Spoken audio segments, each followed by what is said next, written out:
নরসিংদী জেলা কারাগারে পুলিশ হেফাজতে আসামির মৃত্যু। সময়ের জনপ্রিয় ডিজিটাল প্ল্যাটফর্ম বেঙ্গল টিভিতে আপনাদের স্বাগত।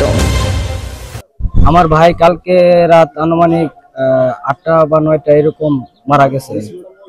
রাত্রেবেলা হসপিটালে নিয়ে আসছে, জেলা হসপিটালের রিপোর্টের মধ্যে পাইছি যে 9টার সময় মারা গেছে।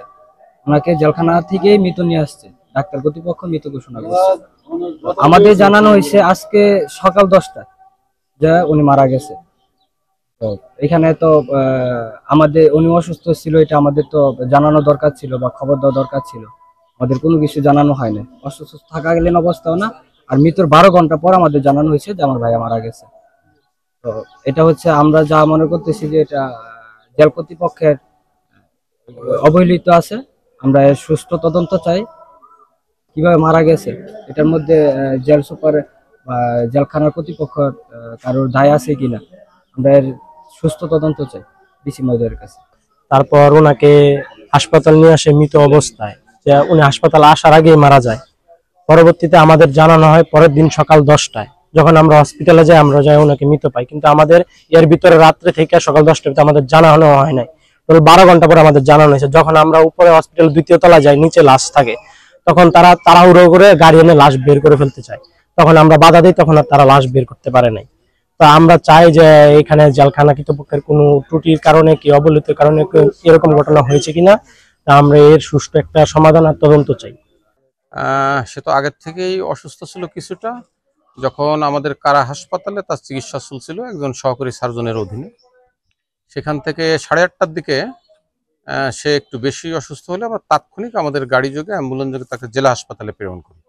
সেখানে যাওয়ার পর তার ইসিজি এবং অন্যান্য আনুষঙ্গিক পরীক্ষা নিরীক্ষা শেষে ডাক্তার তাকে মৃত ঘোষণা করে। না, রাতে মারা গেছে। রাতে মারা গেলে আমাদের আনুষঙ্গিক কাজকাম বা যেগুলো আমাদের সরকারিভাবে যেগুলো করার থাকে সেগুলো করতে আমাদের রাত 12টা 12:30 বাজছে। তাৎক্ষণিক আমরা ওই রাতে তাদের খবর দিতে পারিনি। আমরা ভোরে তাদের আত্মীয় স্বজনকে, যখন সুরতাল পোস্টমর্টম হবে তখন তাদের আত্মীয় স্বজনকে খবর পাঠাইছি। ত্রুটি তো আমরা কোনো মানুষের মৃত্যুর ক্ষেত্রে কোনো মানুষের ত্রুটি এটা বলা সমীচীন না। মানুষ কেন মানুষের মৃত্যুর জন্য দায়ী হবে? আমরা যথাসাধ্য চেষ্টা করছি। সেক্ষেত্রে আমাদের দৃষ্টিতে কোনো গাফিলতি বা ত্রুটি আমার কাছে মনে হচ্ছে না।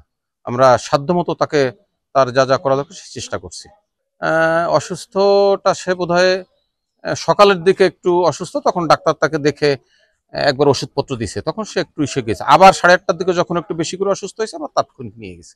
আমাদের 100 শয্যা বিশিষ্ট জেলা হাসপাতালে গতকাল রাত 8:30টার পরে নরসিংদী জেলা কারাগার থেকে একজন বন্দী আমাদের এই হাসপাতালে আসেন। আমাদের কর্তব্যরত চিকিৎসক তাকে মৃত অবস্থায় রিসিভ করে এবং তার কর্তব্যরত চিকিৎসকের ভাষ্য অনুযায়ী তার গায়ে কোনো আঘাতের চিহ্ন ছিল না এবং তার হিস্ট্রিটা ছিল এরকম, হঠাৎ করে সে অজ্ঞান হয়ে পড়ে এবং তার ডায়াবেটিস ছিল। পরবর্তীতে আজকে সকালে সুরতাল করে আমরা ময়নাতদন্তের জন্য নরসিংদী সদর হাসপাতালে প্রেরণ করি।